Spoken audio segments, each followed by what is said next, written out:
for a while I had a sore throat, but I lost my voice. And I still feel like it's a struggle to talk now. So I'm going to keep it at an even keel here because I got a speaking engagement on Monday and I have to do my radio show, 3 hours, so I have to be cool. I am so fortunate. I'm blessed. And I am not worthy of it at all. That's what's so amazing about it. I don't see where I deserve it at all, but I'm grateful. And it's a life that I never, if I knew as a kid, but I forgot that it existed. And it's amazing to me how God, my Father, give me insight and just really treat me well, and I don't deserve it. One of the reasons that most people don't look at themselves, they don't want to get to know themselves, because when they do look at themselves, they see that they're no good. And so what they do when they see that, they get depressed. You know, they become suicidal. They take medication in order to forget that they're no good, because they want to feel good. The ego always want to feel like it's important, and they want to feel good. And so if you're not aware of that, you cannot handle seeing that you're no good. And I really can see, if you're not ready for true salvation or to be born again, you might as well just continue to be a walking dead. Most people are walking dead and they don't know it. I was at a meeting yesterday and I saw it so clearly, and I was like, wow, it's just so unfortunate. They can't see, and I couldn't either up until the last 28, 29 years now. I didn't know I was a walking dead. You know, I was having fun, partying and doing all that kind of stuff, but yeah, in those quiet moments, alone moments, I can feel that sense of something's wrong, something's missing, just to know how to overcome it. But human beings, except for those who've been born again, are walking dead. They are not connected to the tree of life, and so they really don't have a life. And they don't know it. They're just dying and have no idea about it. It was really a sad situation to see that yesterday. So I'm grateful, and hopefully that others will start waking up. My question today is, I want to know, are you seeking security in finance or accomplishments or anything? You know, power, accomplishment. You know, everybody's trying to accomplish a lot. They wake up in the morning, got to go out and accomplish something to be successful at something. And so I want to know, are you seeking security in accomplishment or finance or anything, power or anything like that? Influence. People love to influence. How do you seek security? In what area? Oh, man, not 100% sure about that. I mean, like, go to work, make sure I have a place to stay. I'm sorry? Going to work, having a place to stay, all of that kind of stuff. Right. But beyond that, do you mean like going for something larger than just your basics? Right. Okay. Do I find security in like? What do you find security in? I'm not sure. Reading books, thinking. Reading books and thinking? Yeah, kind of like that's my time to kind of get away. And I guess if I don't get that, I don't feel as secure. What type of security do you find in reading and thinking? I mean, kind of gets my mind off of things, you know, thinking about different stuff, learning new things, keeps an interest and all of that. But at times, if I don't want to think about those kind of things, just, you know, trying to draw a blank and just stay present. Oh, okay. It's kind of... Is it working? Seems to be. It seems to be working? Martin, isn't there somewhere in the Bible where it said that there was a man who had accomplished everything? He found security and wealth, and he had a lot of stuff, and then the next day he died or something like that? Oh, yes, there was. Who is that? In the New Testament, I'll find it. But Solomon also talked about that. What did he say about it? About pursuing after all these things, and he called it all vanity. Yeah, it really is. I wish that you could see how vain it is to spend a lifetime pursuing success and accomplishment and money and friendship and power and more of this and more of that. It is so shallow that it's sad. It really is. And yet we have been taught, the world teach. I mean, that's why most people go to college, because they want to accomplish stuff. And your parents teach you from day one, you need to accomplish this. So be the best in school, be the best in college, be the best in business, be the best in that. And they traumatize you. And you don't know you're traumatized. You know something's wrong, but you don't know that you're traumatized, that you've been taken off course. Some of the worst people walking earth are those who are trying to accomplish something. This is Luke 12, 16, 21. Then he told them a parable. There was a rich man who, having had a good harvest from his land, thought to himself, "What am I to do? I have not enough room to store my crops." Then he said, "This is what I will do. I will pull down my barns and build bigger ones, and store all my grain and my goods in them. And I will say to my soul, 'My soul, you have plenty of good things laid by for many years to come. Take things easy. Eat, drink, have a good time.' But God said to him, 'Fool, this very night the demand will be made for your soul. And this hoard of yours, whose will it be then?' So it is when someone stores up treasure for himself instead of becoming rich in the sight of God." He had all this stuff, like most people try to do, or many people try to do today. You get all this stuff, and then your house catch on fire. Or someone steals it from you. Or you lose it, and you end up having nothing. Nothing. Because you put so much life into trying to get much, while your soul is not being, nothing happening for it, is lost. And I know the reason I wanted to talk about this because I'm with this family yesterday, counseling with them. I was asked to come over. Very, very wealthy family. Everybody and their mama wealthy, right? And yet, they have sickness in the family. The husband and wife are not getting along in the family. The children are, and the kids are all adults, but they're all messed up. I mean, just angry and in bad relationships and just all messed up. They hate their mothers and they hate their father, hate their mother and their father, and yet they have all the money you can get, and they still, it's not enough. So I said to them, you guys have, to the parents, you have worked hard and you have accomplished all of this stuff. They have houses and things that they own. And I said, look at your family. Look at your life. Look at how you get along. They haven't learned a thing from it.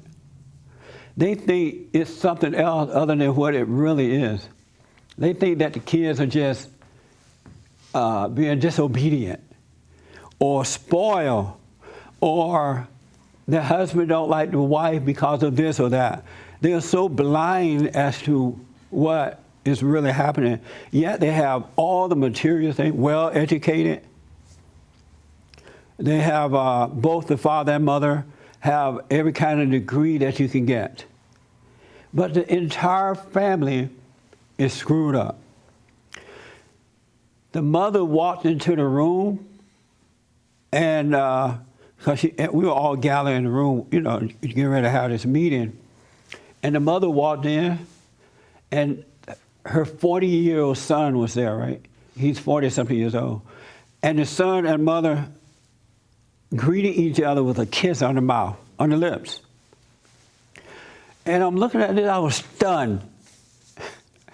And it was like a real kiss on the mouth, to the point that the lips made that smacking noise. You know how when you kiss a woman, don't your lips go? Isn't that right, guys? You guys have kissed a woman at one point, right? It was like that. It was like a man and woman, boyfriend, girlfriend, husband and wife kiss. And then I'm looking at it, and the mother was like looking at her son like, just getting life out of this. I'm like, this is sick. Absolutely sick, but everybody else thought it was fine except me. But that's how bad this family is. And yet they have every material thing that you can possibly want. And they're doing well. And a lot of folks are living like that. And they've been taught to live that way. As a matter of fact, most people, if they don't have all this stuff, they feel unworthy. They feel like they have failed in life. They feel that it's just never enough.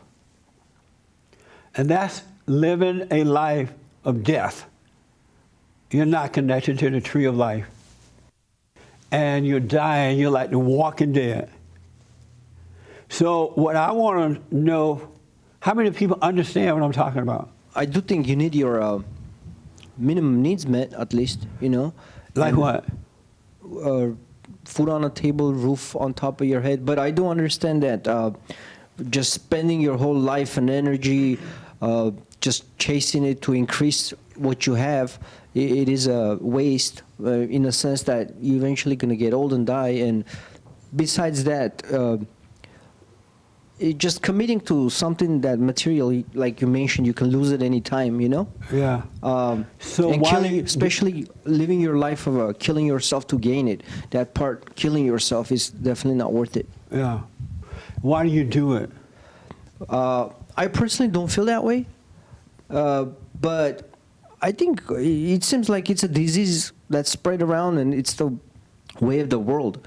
Why do you not do it? Why is it that you don't feel that way? The freedom from it, it's better than to be like others who are competing against each other, being jealous of each other. It's better to be free from it, in a sense that I don't compare myself to the next man. Whatever I have, I'm happy with it. And that part of, you know, living your life, you know, like killing yourself, you know, stressing out, gaining more, not losing. So you don't try to accomplish anything?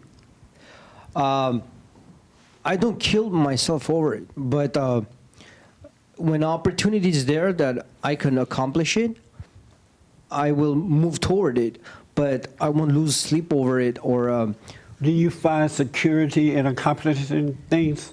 I do feel that the more money you have, the more secure you will feel. And so do you try to make a lot of money so you can feel secure? I feel like I feel it's needed for security. The feeling of security, it could be false. I do understand I could be wrong, but you might not be wrong. So don't worry about what I'm saying. I will. So you do try to have a lot of money to feel secure. I think that if I have more, I would feel more secure. Right. And the more you get, do you feel more secure? Well, right now, I'm at the point where I don't get much, so I wouldn't know, but... So right now you don't get much money, so you feel very insecure. You can say that. Is that true? Yeah. You feel insecure because you don't have money? Yes. What does that feeling feel like? There's stress in it. I'm sorry? There is a stress in it. Yeah. And when you're living like making ends meet, barely, it's not the most secure feeling you can have. But if you think you can... Have you ever had a lot of money? No. Well, how do you know that money gonna make you feel secure? I just feels like you'll be more at ease if you had it, because you don't have to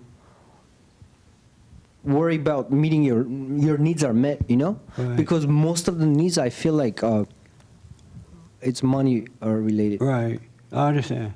And How- it feels like once those needs are met, then you'll be more at ease.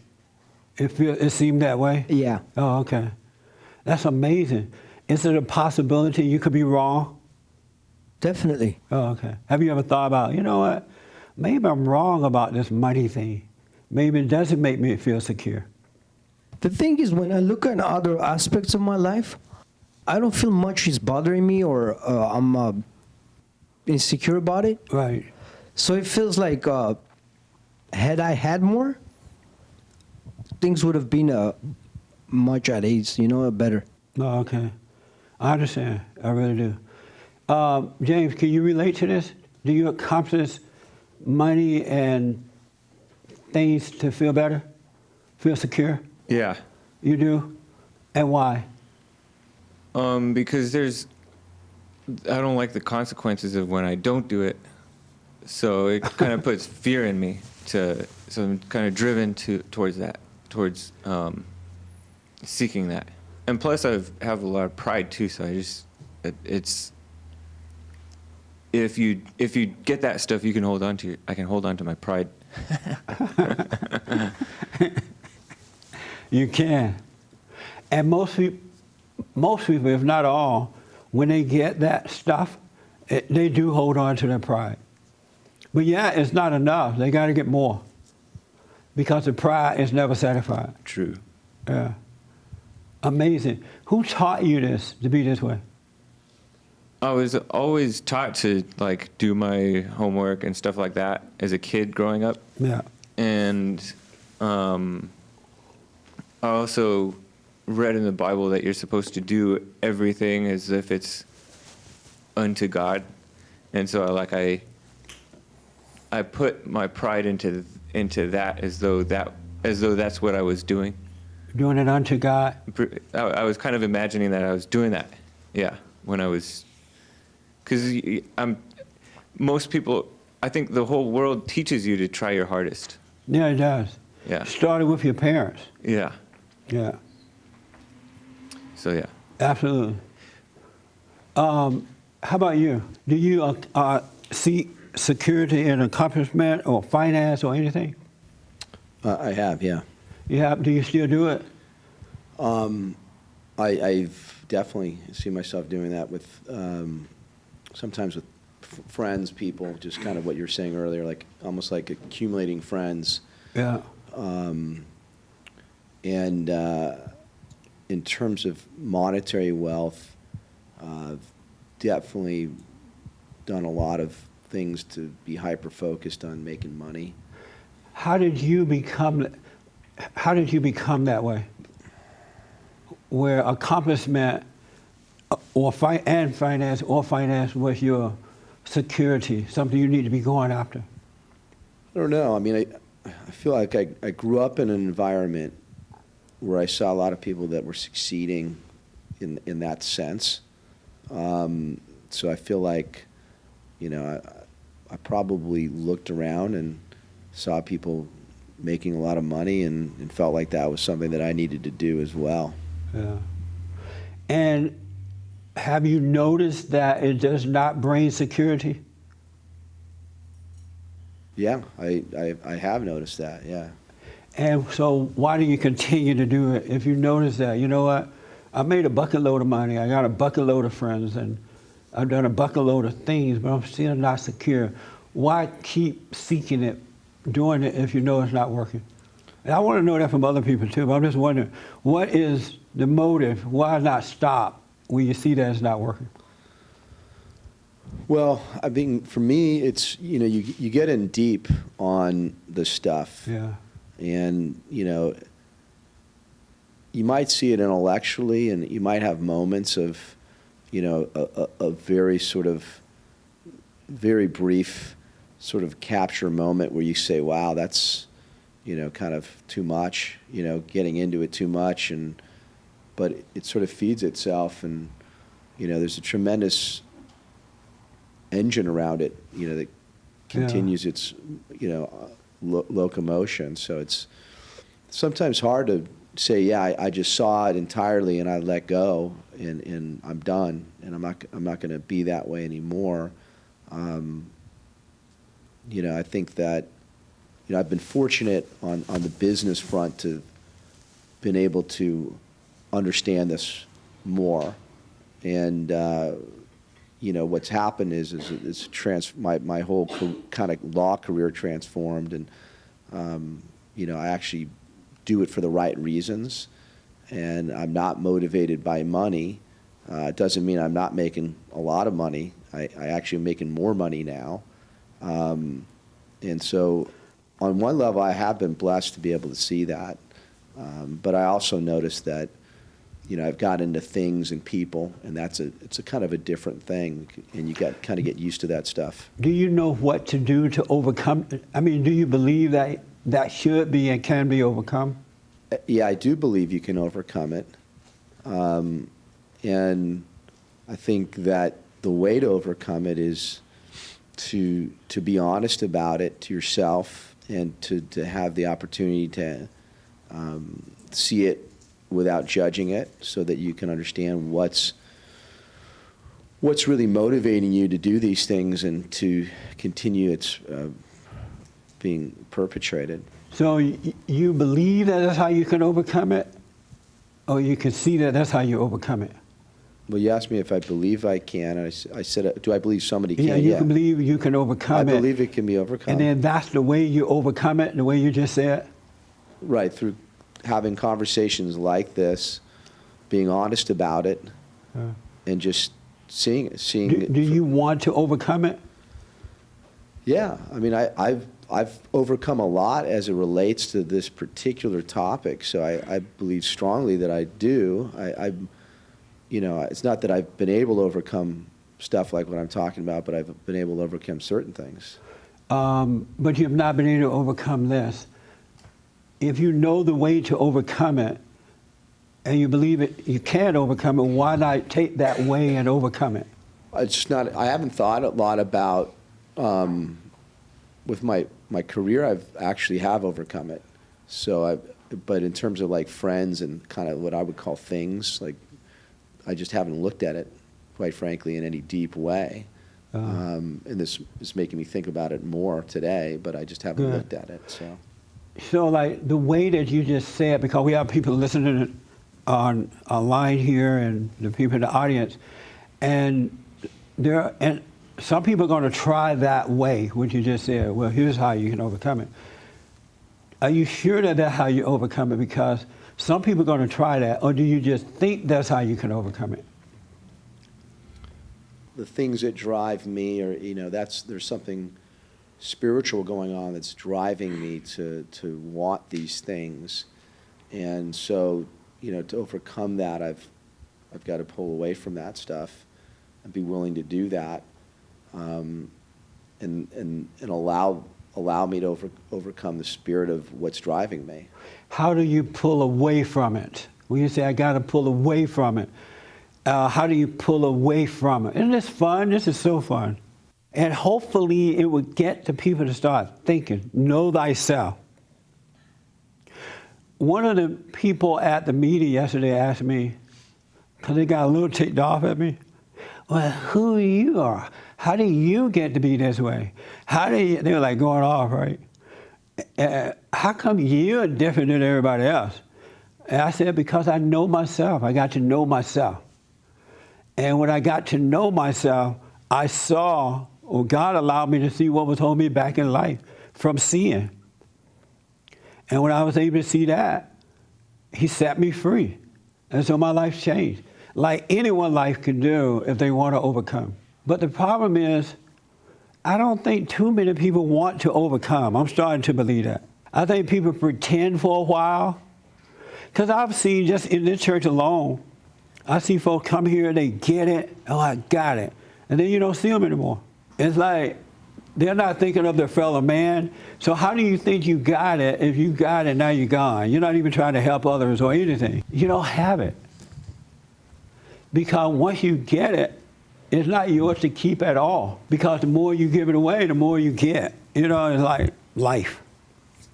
But anyway, go ahead. I think in this case, at least for me, it's kind of a, I don't know, maybe a couple-step process. But one is having a really good conversation about something like this where I can kind of unemotionally observe myself and what's going on. And, the second step really is to kind of, when I say pull away from it, just, quiet down on your activities.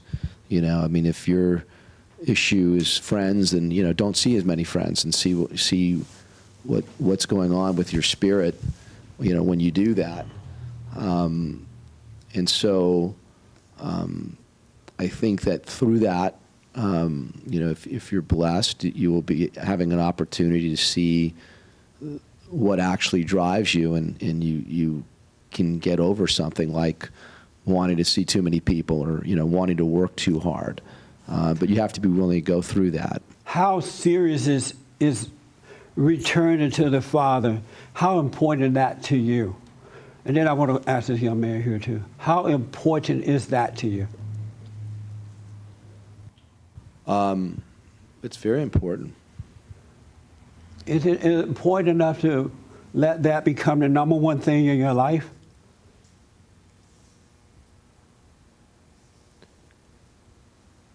Yeah, I mean, I feel like, it's the only thing that's important is that. Then why aren't you doing it? Who said I'm not doing it? Are you doing that? Yeah, I mean, that's why I'm here. Returning to the Father is the number one thing in your life. It's the only thing. The only important thing in your life. Right. Okay. How about for you? Is seeking Him first, returning to the Father, is that number one in your life? Yes, having inner peace is what I put as number one, and the way to it is going to Father. How do you know that it's number one in your life?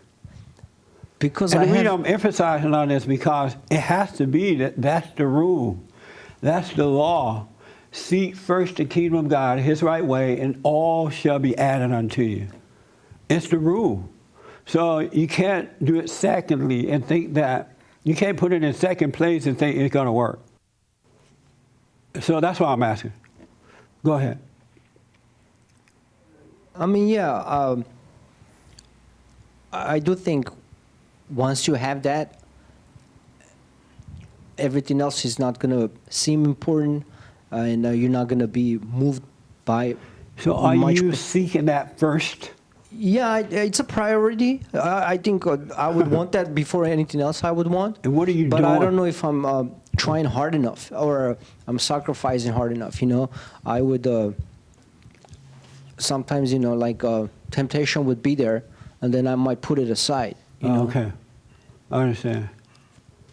It's right now my voice, I can't go up or down, so I may seem mean. Do I seem mean right now? No, okay. I've been here. okay. I've been here enough times to know better. So. Okay, Right. That's good. Did you have your hand? Oh, okay. You ask a good question when you ask, do we really want it, to make it number one in our life? Right. And I think, I know that it's not been number one. I wanted it to be. I kind of pretended like I wanted it to be, A lot and of all that people kind pretend. of stuff. I see the value of it, in other, but I don't really want to put it aside. When little things come up, I'll give into a thought. In other words, instead of like every thought into captivity, Right. I'll Every like, thought. you know what? This is kind of important, so I'll go with the thought. And then, it's not proof that I'm really, it's proof that I'm not really dedicated to it completely. Oh, good. I have, thank God, because I didn't make myself this way. Even as a kid, I've always wanted to know, what is it like to live on earth? I didn't want to wait till I die or died. Because most people say, oh, don't worry about it. You'll get it when you get to heaven. How do you know you're going to heaven, first of all? But I wanted to know, what is it like to be on earth and live as a son of God. And to me, that's always been the most important thing in my life. It was just there, even when I was growing up, And I have to tell you, now that I have a taste of it, it is amazing. It is mind-blowing. It's nothing like what I thought it would be like. You can't even think what it would be like, what it would be, because your mind is of your father, the devil, and he's going to deceive you in everything that you think. So whatever you think, it's not like that. You really have to live it. You have to discover it. It's like you going back home to the Father. You're going back to being a kid, and now you can trust Him, and you're just a peaceful person, knowing that your Father's with you, and things are just pretty cool. You talk a lot about we don't know God, we just know of God because we read the Bible. I think the same is true. I just had a thought, while sitting here, that I know about myself, but I don't really know myself. That's right. And when you get to know yourself, you are no good. There's no good in you. Just don't take a pill when you find out you're no good. It's okay not to be any good. I really struggle with that when I see different times of how really no good I am. I mean, that really rocks my world. Why is it a struggle? Because I'm not happy seeing it.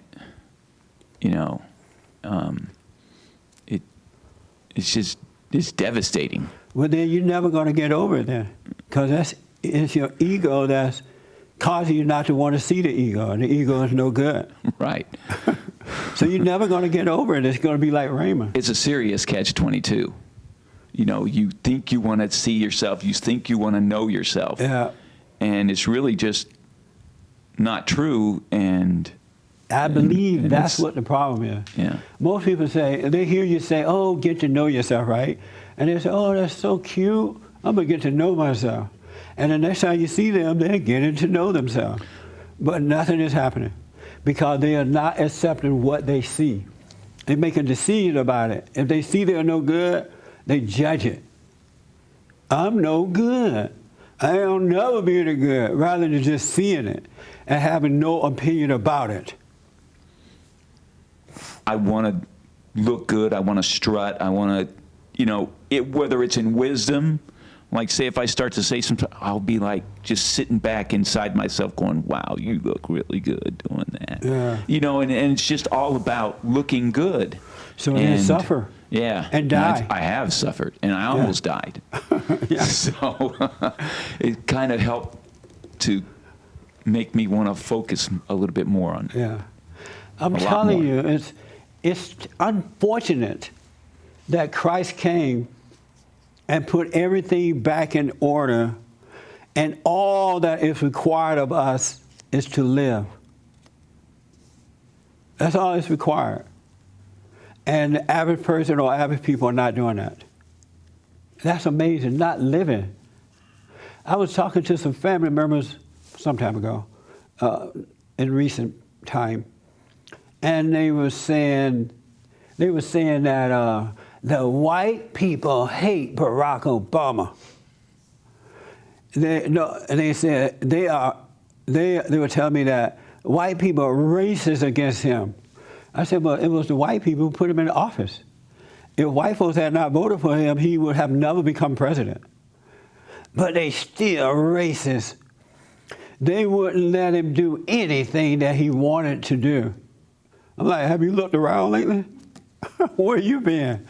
And these were Christians, church going, Bible toting, tongue talking, Monday through Friday, church going folks. And I said to them, first of all, there's no such thing as racism. It doesn't exist. It's a lie that's been made up. And they hit the ceiling. And so I said, okay. And I asked each one of them, are you a Christian? They all said yes. I said, show me in the scriptures where it says it's racism. And so they couldn't find it. It's not there, so they just start making up excuses. Well, it's racism anyway. We were enslaved because of racism. I said, well, white people enslaved white people. Was that because of racism? And they lied and said yes. They would not accept reality. There's no such thing. I said, the Bible says, and according to God, our battle is a spiritual battle. We wrestle not against flesh and blood, but against spirits and principalities and evil and wickedness in high places. Everything we do is spiritual. And they paused, and then they said, yeah, that's right, but still white people are racist. They wouldn't let it go. I'm like, this is mind-blowing. How can you be a Christian and believe that our battle is a physical battle? You can't be a Christian and believe that. And I've noticed, though, ever since I've started saying that there's no such thing as racism, it's hard for people to accept that. And the reason that it's hard because we've heard it for so many years. I said, somebody sent me a text or something, and they said the word racism didn't even appear until the 1940s, right? Was that right, James? Something like that. Yeah, that was no such word as racism until the 40s. So if there was no such thing until the 40s, no such word until the 40s, how is it that when black people were enslaved by white people, how is it that that was racism? I told them it's either right or wrong, good or evil. It's a spiritual thing. And they did not want to accept it because it's shocking. When you want to hate somebody, how do you get rid of your excuse for hating them? They didn't want to get rid of that excuse, the so-called racist thing. So that's why they didn't want to get rid of that word. Because if they got rid of it, now they can't hate the white people. They can't blame the white people. It's all on them. Isn't that amazing? And angry people love to have excuses. They got to be blaming somebody for it. So that's why they didn't want to let it go. Yes, James? This comment was on one of your YouTube videos from a couple months back. Okay. This person said, I feel ashamed and hide from Jesus. I always let him down, which leads me to this spiritual depression. I feel like I can't even pray as I am not a man of my word with God. I'm not going to give in, though. And that's what we're talking about now. First of all, you're not hiding from Jesus. But what you are doing is judging yourself. You can't have an opinion about yourself or anything or anyone. So when you see that you're not doing what the scripture says do, it's enough to just see it, but don't call it good, don't call it evil, don't call it right or wrong. The fact that you can see it is all that God requires of you, because in seeing it is admitting that you're wrong. People who don't see what they're doing, they run away from it, are not confessing their sins. So they're on the run. But if you could just see it, you're doing just fine. Just don't hate it. Don't make an opinion. Like I was saying, I can see that I'm just no good. I don't understand what it is that God sees in me that he would treat me so well, like a father. But I'm grateful. And yeah, I don't feel deserving, but I don't hate myself for what I see either. Because of myself, I can do nothing. So why hate something that I can't change? You got to stop having an opinion about it. The more you hate it or the more you love it, the worse you become. And just relax and enjoy it and let it be. So here is what you need to do, what I recommend, instead of seeking security in people, places, and things. Did you have a quick question? Go ahead. I think you answered your own question when you said, I don't see why God has bestowed this kindness upon me. I think it's because you have some ability to be grateful for what you see. Well, I am grateful, but I also know not to hate myself. Because I realize whatever's happening, I'm not in control either way. But I'm stone grateful. How many of you have that longing on the inside, like something is missing? no matter how much you have, no matter where you go, how much money you have or don't have, there still seems to be that little void there. So when you do get money, you do get friendship, you do get this, it still doesn't really satisfy you. Just 2 people have that? Oh, good. So if only 2 people have it, so nobody else in this room have that longing, that void, like something is still missing, except these 2, right? How did you overcome it? I used to feel that way. Yeah. But I think like meditating, and the more I meditate, the more I don't feel that way anymore. It's leaving? Yeah. So it's still there somewhat, but it's leaving. Sometimes it still kind of show up, but Yeah. not as much as it used to. Okay, so it's still there then. So you do have it. It's not gone completely. No. Oh, okay. Let me ask the young lady next to you. Do you have that? Like deep down in there, something is still missing? Yes. You do have that. How come only 2 people raise their hand then? Okay, you do have it. Do you have that in the cap? Not tons. I mean. I'm sorry? Not a lot, no. You have it sometimes? I guess I like to be around people and talking to people and stuff, and if I'm away from people for long periods of time, or, that's not so great. But I can also be alone with myself for a pretty long period of time too and be okay. So you said, but sometimes you do feel that? I guess that would be kind of like the only void. I mean, like I could go without TV or video games or phone or anything like that without feeling like a void. But otherwise, no, I'm not sure. No, I used to, so. And you never have it now? I'm tempted by it. What does that mean, I'm tempted by it? I'll have a memory about something and I'll feel like, wow, it'd be nice. So you have it sometimes then? I don't have it. I get temptations and I know it's not a trick. That's not gonna make you happy. That's not real. So the void, that emptiness come and tempt you? Does it say, hey, feel empty? Yeah. And tell you that? Well, I get tempted. Things on the outside, I'll see and I'll say, Amazing. if I have that, I'll be happy. And I know that that's not going to make me happy. Here's what I recommend, folks. That longing that you have, that void that you have, that emptiness that you have deep down inside, that longing that comes when you're by yourself or sometimes even when you're with people or whatever, don't fulfill that with anything. I want you to go toward it, fill it, and leave it open. Leave it empty, because everything that you fill it with will destroy you. It's not going to satisfy that void. That void is a longing for the Father, for God. And if you leave it open, even if you are out there making money and doing whatever it is you do, don't do it to fulfill that emptiness, which is going to be impossible. Because look at all the rich people, look at all the rich entertainers. And they're all like messed up. They're on pills, their families are messed up, they're unhappy. They got all the money that you could have. And that's not satisfying them. But you got to leave that emptiness open so that the love of God can come in and fulfill it. Because everything else that you fulfill it with is temporary. It's not going to satisfy that. You need to return to the tree of life.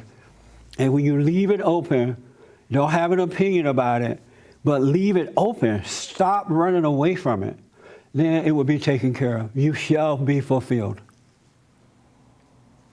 But you got to fill it. You got to leave it open. Don't be in denial about it. But you got to leave it open. And it's something that only God can do. No man, no woman, no money, no accomplishments, no where you live, nothing is going to fulfill that. And once it is fulfilled, it's never empty again. You never feel it again. Once it's done, in 28 years of being fulfilled in that emptiness, I've never had it since. And I had it prior to that.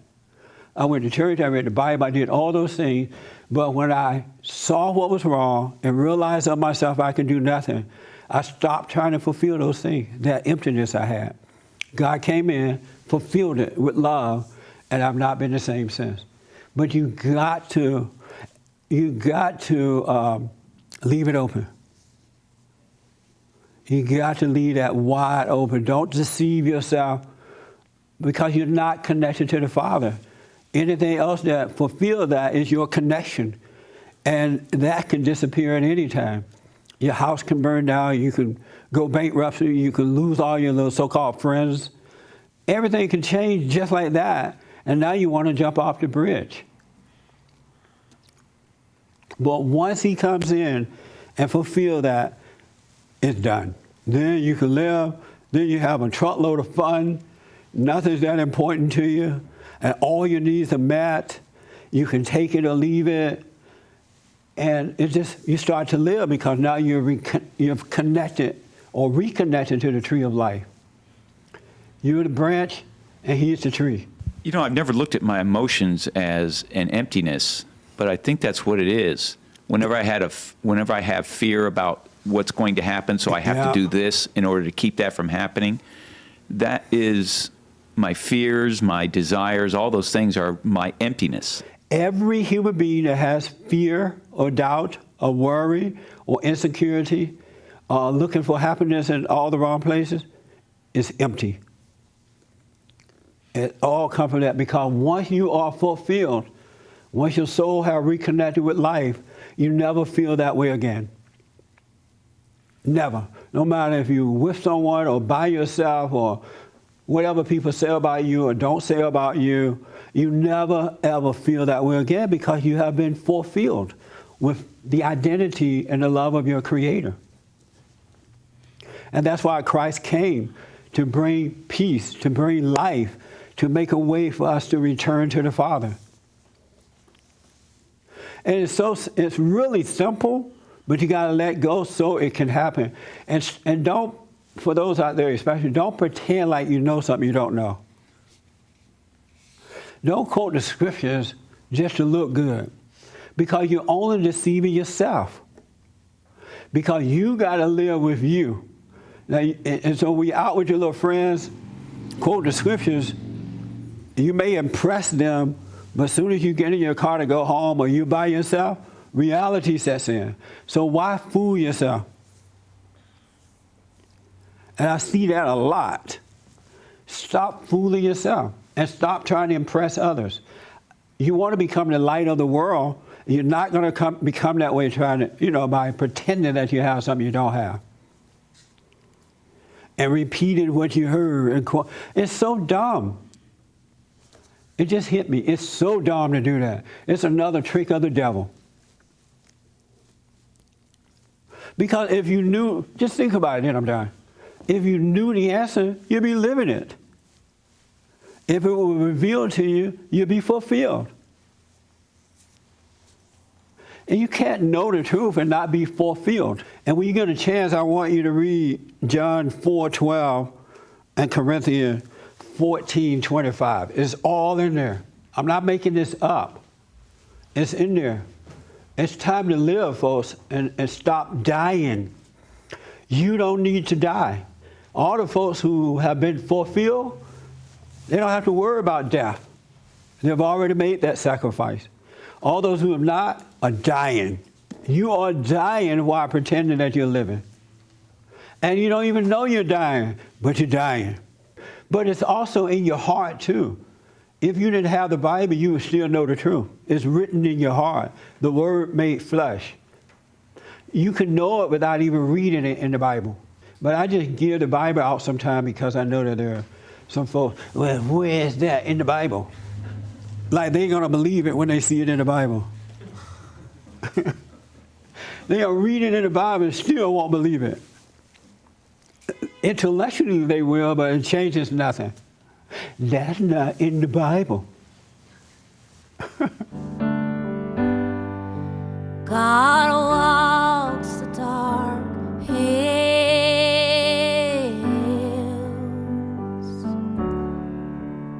'cause he loves you.